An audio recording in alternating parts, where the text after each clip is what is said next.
So the world is changing. And I think we've all felt that over the last few years. We've had some of the highest unemployment numbers we've ever seen. Certainly we've had the slowest recovery. We've had stagnant wages for the last 3 decades, which put a wedge between the haves and the have-nots. We have bartenders and baristas with master's degrees, all of which are noble professions, but not something I'm sure you pay $100,000 to do. So what's happening? Well, if you listen to the news or talk to your politicians, you're going to hear buzzwords like the 1%, the 99%, outsourcing, China, Bush, Obama, socialism, capitalism. Now, these all have inherent issues amongst themselves, but I think there's a more insidious issue at play. I think it's a larger issue, and I think the evidence is all around us. And that is the rise in digital technology in our lives. Einstein said, "I never worry about the future, it comes soon enough." And I think this is very easy for Einstein to say back in the day because the world moves so slow. You could predict 10, 15, 20 years into the future, and you could generally be pretty accurate. Today, we can't even predict 18 months into the future because the world is operating so quickly. The economy is going so fast. So, not to give any discredit to the father of modern physics, but I think we should be worried about the future. And if worried is too strong of a word, I think we should be prepared. But thankfully, I believe the diagnosis of the problem is ultimately the cure. And just as technology is disrupting industries and markets, I believe it is creating them and enabling everybody in the room to live lives of purpose, fulfillment, and fun. Technology is freedom. Now, as an intelligence officer, I take information of today, I make predictions about tomorrow, but first I want to take you into the past, to the back to the time of the Industrial Revolution. I want to take you to yesterday. Now, the Industrial Revolution was defined by the introduction of technology that enabled mechanical automation and massive productivity increases. Now, these productivity increases brought tremendous amounts of wealth. Now, this tremendous amount of wealth brought in, ushered a new age of a middle class, unlike we've ever seen before. Technologies such as the steam engine, the automobile, using innovations like the assembly line. Now, this is also where the assembly line of life started to take shape. We graduate from high school, we go to a 4-year university, we get a job at a Fortune 500 company, after which we marry our high school sweetheart. We get a house with a white picket fence, a dog, 2.5 kids. We work 30 years at that same job, at the end of which we get slapped with a nice gold watch, and we get a nice pension, and they say, "Thank you for your service." And then finally, the ultimate consolation prize, Florida. Now, I don't know what it is in the pension contract, but it says, must move to Boca Raton to get this money. But that system worked. And that was the best system for a predictable and stable economy. But how is technology disrupting our lives? Now, really, you can say it in 2 words, digital automation.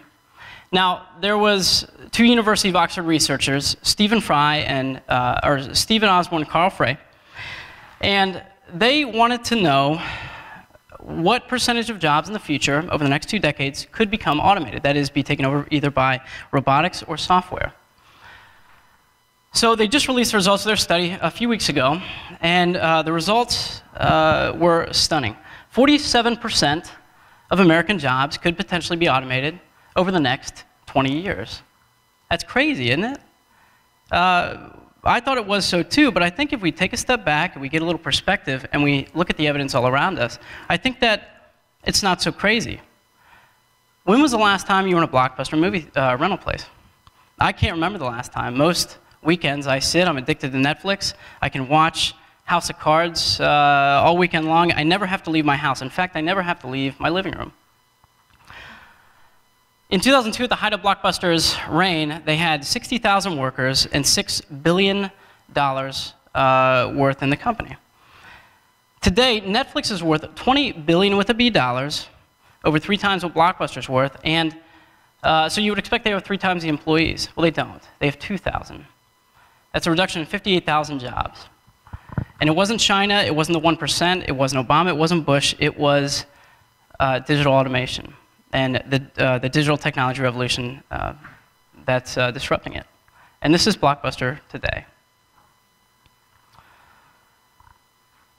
So these are all negative elements that are very easy to focus on, and as humans, we're naturally predisposed to look at threats. It's evolutionary, it's in our blood.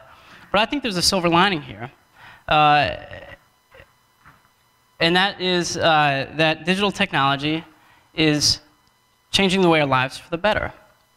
And it's really democratizing power to us. It's democratizing power to the people, and it's really doing it through three ways. Usability in technology, location indifference, and reduced cost of technology. Let me briefly define these. Usability of technology can be defined as using the lowest level of effort to leverage the power of technology. For example, in 1995, if I wanted to create a website, I could do it by hiring an army of developers, and those developers could take months to make me a really crummy looking website. Today, I could do it in about 5 minutes with no computer background experience. I use online organizations like Squarespace or WordPress, and I can make it generally look pretty good.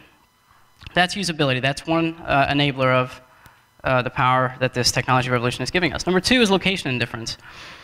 Location indifference can be defined as using the power of technology in any location throughout the world. For example, if I wanted to make a brand new remote control for this, a brand new design, it fits in your hand perfect. In the past, I would have to go to a manufacturing company in the United States, or I would have to go to not Blockbuster. I would have to go to China to contract it out for cheap.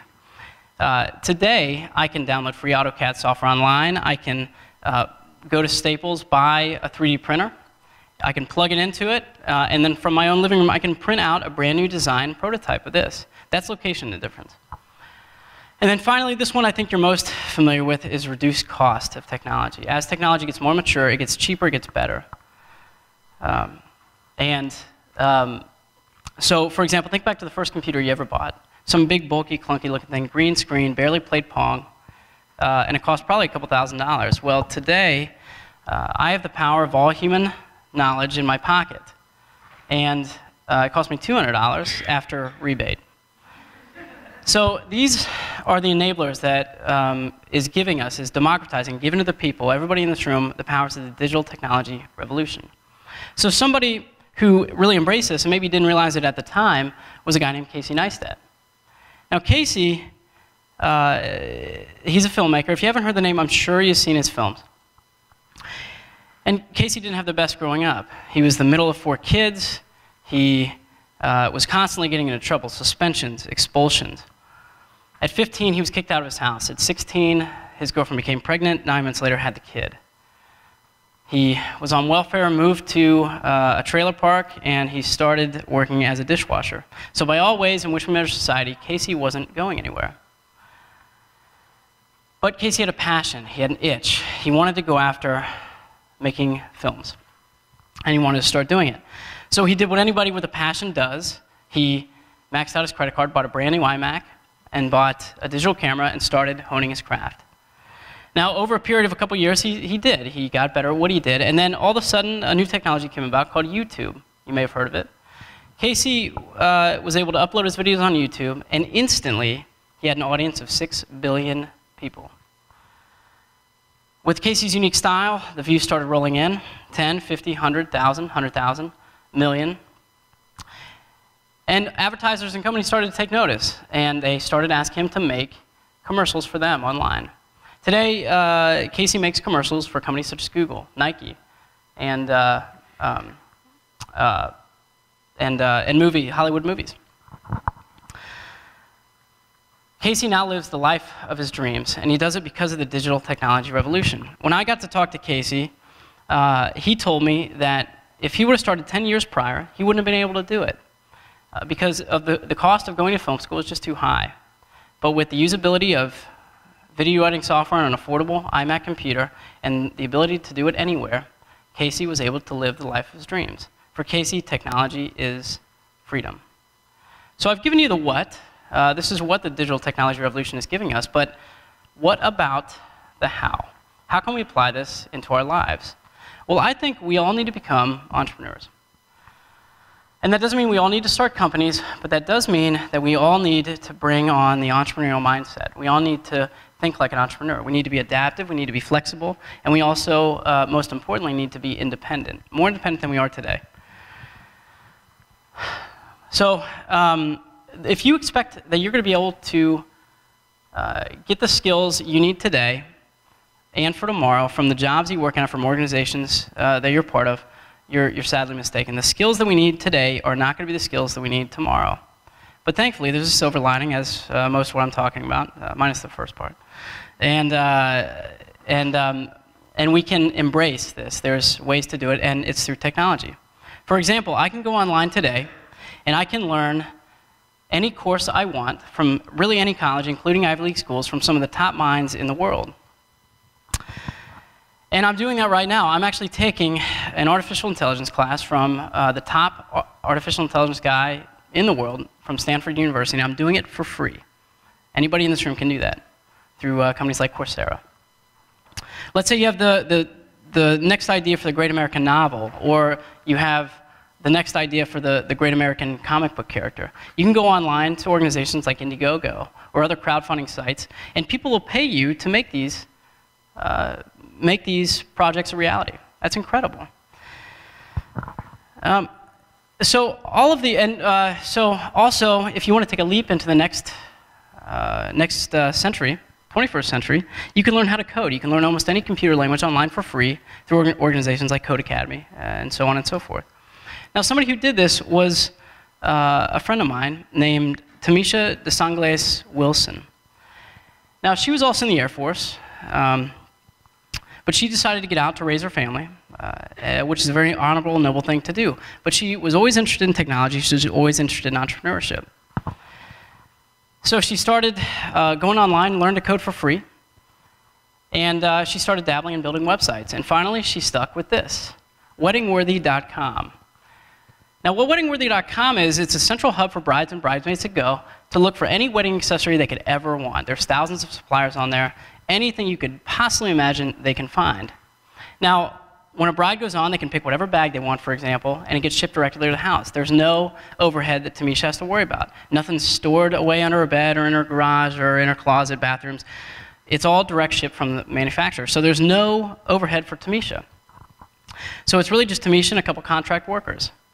And this allows Tamisha to be a mom 1 minute, to be a CEO the next, and do it in the order of her choosing.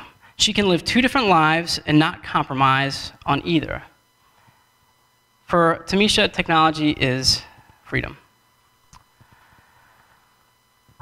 So in Robert Frost's famous poem, A Road Not Traveled, he writes, "Two roads diverged into a wood, and I took the one less traveled by, and that has made all the difference." The way I see it, we have 2 choices to make. We can take the road more traveled, the one that's been already laid down by the industrial era. We can hope that this digital revolution is temporary. It's just a blip in time, that we can ride the wave up to the crest, down to the trough, and that'll be it. And we can go back to what normalcy looks like. Or we can take the road less traveled. We can embrace the democratized power that this digital technology revolution is giving us. We can live lives of fulfillment, purpose, and fun, and ultimately change the world. Thank you very much.